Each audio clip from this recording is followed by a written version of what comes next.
चौधरी की पार्टी ने या खुद जयंत चौधरी ने जिस तरह से वक्फ बिल का समर्थन किया है उसके बाद सबसे ज्यादा खामियाजा उनकी पार्टी को यहाँ पर भुगतना पड़ रहा है। वसीम रजा एक बड़े नेता जयंत चौधरी हो चाहे वो राजभर हो सकता है कि अनुप्रिया पटेल भी हो सकती है कि उनके साथ आने को राजी हो, क्योंकि उत्तर प्रदेश में अखिलेश यादव ने कहीं ना कहीं ये साबित करने का प्रयास किया है कि भाई अगर बीजेपी से कोई मुकाबला कर सकता है तो वो सिर्फ अखिलेश यादव है। अगर उनके साथ योगी आदित्यनाथ से नाता तोड़ देंगे जयंत चौधरी? क्या अखिलेश यादव के पास दोबारा लौट जाएंगे जयंत चौधरी? क्या विधानसभा चुनाव से पहले उत्तर प्रदेश में टूट जाएगा एनडीए गठबंधन? दरअसल जब से वक्फ संशोधन बिल पास हुआ है तब से जयंत चौधरी की पार्टी में लगातार इस्तीफों का दौर देखने को मिल रहा है। लगातार मुस्लिम नेताओं के जरिए जयंत चौधरी पर आरोप लगाया जा रहा है। जहां आप सभी धर्मों के बारे में बात करते हैं, जहां आप किसानों के मसीहा कहे जाते हैं, जहां आपकी पार्टी किसानों पर आधारित है, तो वहीं आप सिर्फ एक पक्ष का सहारा लेते हैं और केंद्र में बैठी मोदी सरकार को बचाने के लिए संसद में उनका सहयोग करते हैं। ऐसे में जयंत चौधरी पर आरोप लगाते हुए कई मुस्लिम नेताओं ने इस्तीफा दिया। अब एक और बड़े चेहरे ने जयंत चौधरी की पार्टी से इस्तीफा दे दिया है और एक बड़ी बात है कि अब वो अखिलेश यादव की पार्टी में शामिल होने जा रहे हैं। आज सदस्यता समाजवादी पार्टी की ले चुके हैं। दरअसल आपको बता दें जिनका जिक्र किया जा रहा है वो है आरएलडी के पूर्व राष्ट्रीय अध्यक्ष चौधरी वसीम रजा।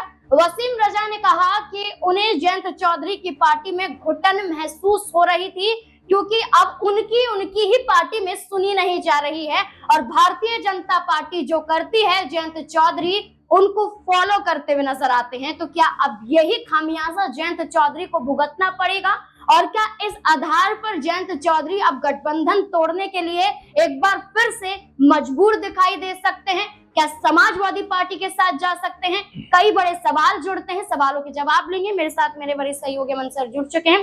सर, जयंत चौधरी की बात करें, इनकी पार्टी से एमएलसी हो या मुस्लिम नेताओं की बात करें, उन्होंने पार्टी छोड़ दी थी और ये आरोप लगाया था कि वो वक्फ संशोधन बिल का समर्थन नहीं करते हैं।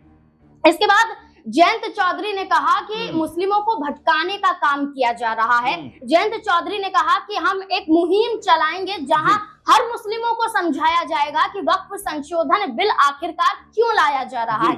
लेकिन इस बीच में एक और नेता का इस्तीफा, एक बड़े चेहरे का इस्तीफा, पूर्व राष्ट्रीय अध्यक्ष चौधरी वसीम रजा का इस्तीफा, साफ तौर पर उनका ये कहना कि घुटन महसूस हो रही है। क्या एक एक करके जयंत चौधरी की पार्टी टूट रही है? देखिए, बिल्कुल वक्फ के मामले पे लगातार कहीं ना कहीं जयंत चौधरी या उस तरह की जो पार्टियां हैं वो घिरी हुई दिखाई पड़ रही थी। जयंत चौधरी को लेकर पहले भी ये बात कही जा रही थी कि भाई वो अलग तरह की राजनीति करने वाले दल से आते हैं। उनके पिता, उनके दादा एक अलग तरह की राजनीति यानी किसानों के साथ में खड़े रहकर राजनीति की तमाम जो कह सकते हैं कि परिभाषाएं उन्होंने गढ़ी हैं। लेकिन यहाँ पर जयंत चौधरी क्या सिर्फ सत्ता के लालच में या बीजेपी का साथ देते हुए नजर आ रहे हैं, ये सवाल अपने आप बड़ा बन जाता है। क्योंकि आप देखिए जयंत चौधरी के जरा बयानों पे आप गौर करिए कि जब कांवड़ यात्रा चल रही थी और मुस्लिमों के नाम लिखे जाने की बात आ रही थी, उस समय जयंत चौधरी ने कहा कि भाई क्या नेम प्लेट, कैसे नेम प्लेट, क्या नाम आप चाहते हैं कि मैं अपने कुर्ते पे नाम लिखवा लूं? यानी कि उसकी उन्होंने घनघोर आलोचना की थी। तो उस समय ऐसा लगा कि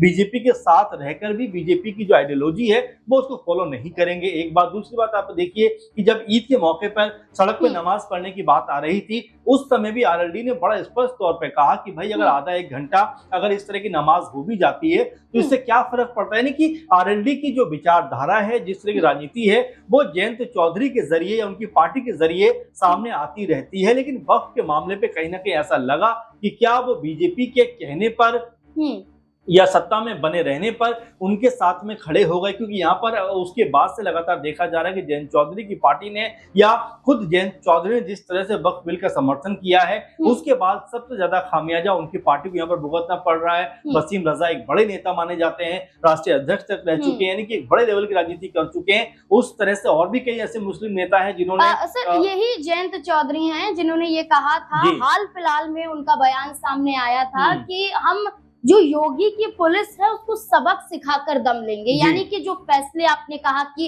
होली के वक्त पर लिए गए थे, हाँ। जुम्मे की नमाज को लेकर लिए गए थे। इसके बाद उत्तर प्रदेश में ये माहौल थमता नहीं है। योगी आदित्यनाथ को भाजपा में पसंद नहीं किया जा रहा है, उनको दिल्ली भेजने की बात की जा रही है, और इस बीच में योगी पुलिस को सबक सिखाने की बात की जाती है। तो क्या सहयोगी दल भी साथ छोड़ने की प्लानिंग तैयार कर रहे हैं? देखिए, जाहिर बात है कि ना सिर्फ जयंत चौधरी की बात आप करिए, नजूल मामले के ऊपर, नजूल संपत्ति के मामले के ऊपर आपको याद होगा अनुप्रिया पटेल ने बड़ा कड़ा प्रहार योगी सरकार पर किया था।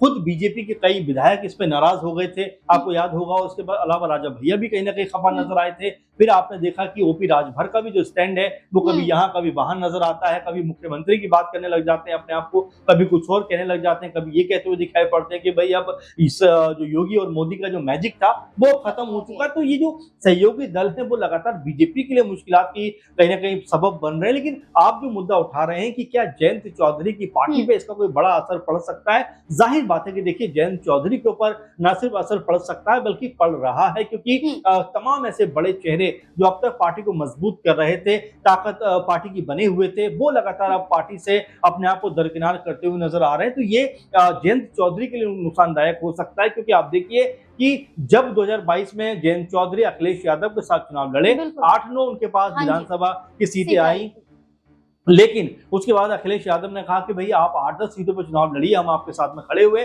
उन्होंने कहा कि नहीं, हम बीजेपी के साथ जाएंगे। 2 सीटों पर ही चुनाव लड़ने को वो राजी हो गए। तो ये तमाम जो कह सकते हैं पहलू हैं, ये दिखाई पड़ते हैं कि क्या यहाँ से जयंत चौधरी भी अपनी राजनीति को बदलना चाहते हैं, क्या जयंत चौधरी भी अब जो सेकुलर चेहरा थे क्या इस तरफ आना चाहते हैं, क्योंकि कभी कभी उनका जो बयान है वो इस तरफ इशारा करते हैं कि बीजेपी के साथ तो हैं लेकिन बीजेपी के साथ वो रहना नहीं चाहते, इस तरह के बयान निकलकर सामने आते हैं। लेकिन जब वक्त जैसा मामला आता है तब ऐसा लगता है कि क्या वो सत्ता के लिए बीजेपी के साथ में खड़े हुए। तो ये ऐसे पहलू हैं जिसके ऊपर जयंत चौधरी और उनकी पार्टी को अब सोचने की जरूरत है कि क्या अब अपने आप को सत्ता में सिर्फ बनाए रखने के लिए बीजेपी के हर फैसले पर उनको जाना है, या फिर अब ऐसा होना है कि भाई तमाम चीजों की समीक्षा एक बार की जाए कि भाई इस फैसले पर जाना चाहिए या नहीं जाना चाहिए। आप देखिए चिराग पासवान सहयोगी दल है वो भी लगातार विरोध कर रहे हैं। तो ऐसे में अब बीजेपी के लिए मुश्किलात आ रही हैं, और जयंत चौधरी हो या चिराग पासवान हो, कहीं ना कहीं जिस तरह का वो इशारा कर रहे हैं वो ये बता रहे हैं कि भाई क्या अगर बीजेपी के इशारे पर अगर उनको चलना है तो अपनी राजनीति वो खत्म करेंगे। चिराग पासवान का जिक्र मैं इसलिए कर रहा हूँ क्योंकि चिराग पासवान में आप देख रहे हैं बीते दिनों उन्होंने कहा कि भाई जिस तरह की धर्म आधारित राजनीति हो रही है उसका मैं पक्षधर नहीं हूं। मैं चाहता हूं कि देश के सामने बहुत जटिल मुद्दे हैं, उनके ऊपर बात होनी चाहिए। हम हिंदू मुस्लिम करके कब तक कह सकते हैं इस चीजों को लेकर चलेंगे। सर, जहां हम देख रहे हैं एनडीए के तमाम जो दल हैं वो रह कर भाजपा पर आरोप लगा रहे हैं, चाहे किसी भी राज्य में क्यों ना हो। जहां हम बिहार की चर्चा करते हैं, जहां हम उत्तर प्रदेश की चर्चा करते हैं, तो कई चेहरे एनडीए गठबंधन से निकलकर सामने आ जाएंगे। लेकिन आखिरी सवाल लेना चाहूंगी कि अखिलेश यादव ने भी कई मायनों में इन छोड़े हुए दलों को लेकर ये भी दावा किया था ये हमारी पार्टी के साथ गठबंधन तोड़कर आखिरकार गए कब थे, वो अभी भी उन्हें अपनी पार्टी का हिस्सा मानते हैं। अब ऐसे में जयंत चौधरी के ही पार्टी के जो चौधरी वसीम रजा हैं वो आज समाजवादी पार्टी की सदस्यता ले चुके हैं। क्या इस बीच में अखिलेश यादव का ये दावा करना कि ये एक नहीं अभी और आएंगे, क्या लगता है कि जयंत चौधरी को वो ऑफर दे रहे हैं कि विधानसभा चुनाव से पहले मौका है, क्योंकि हमने विधानसभा के जो 2022 के चुनाव थे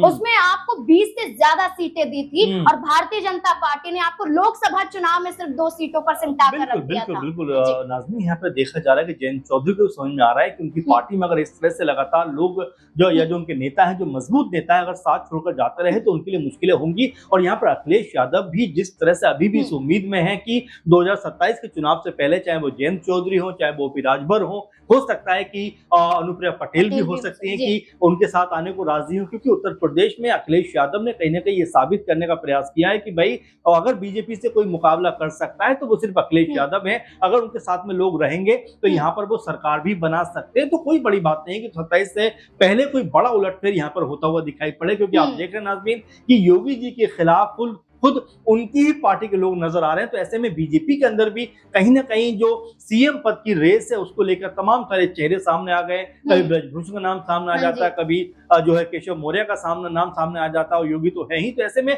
बीजेपी के लिए भी मुश्किलात है। अब जयंत चौधरी को फैसला करना है कि राजनीति की जो दशा और दिशा है वो किस तरफ उनको लेकर जानी है। अगर जयंत चौधरी योगी आदित्यनाथ के सहारे उत्तर प्रदेश में गठबंधन के आधार पर दावा करते रहेंगे कि सत्ता में तो बीजेपी ही आएगी, तो योगी आदित्यनाथ को खुद भारतीय जनता पार्टी में नापसंद किया जा रहा है। उत्तर प्रदेश की राजनीति से गायब होने के लिए कहा जा रहा है, दिल्ली रवाना होने के लिए कहा जा रहा है। तो आखिरकार जयंत चौधरी योगी आदित्यनाथ के सहारे कब तक टिके रहेंगे? ऐसे में उनकी पार्टी को लेकर जो दावे किए जा रहे हैं कि एक एक करके कई नेताओं ने इस्तीफा सौंप दिया है और समाजवादी पार्टी की सदस्यता को ग्रहण कर रहे हैं, तो क्या इसमें जयंत चौधरी अब बड़ा फैसला लेने के लिए मजबूर हो जाएंगे? क्या भारतीय जनता पार्टी से गठबंधन तोड़ देंगे? इस पूरे मुद्दे को लेकर तमाम सवाल यहाँ पर खड़े हो जाते हैं। इस मुद्दे को लेकर आप क्या सोचते हैं? अपनी राय कमेंट सेक्शन में जरूर दें। देखते रहे SP9 न्यूज। धन्यवाद।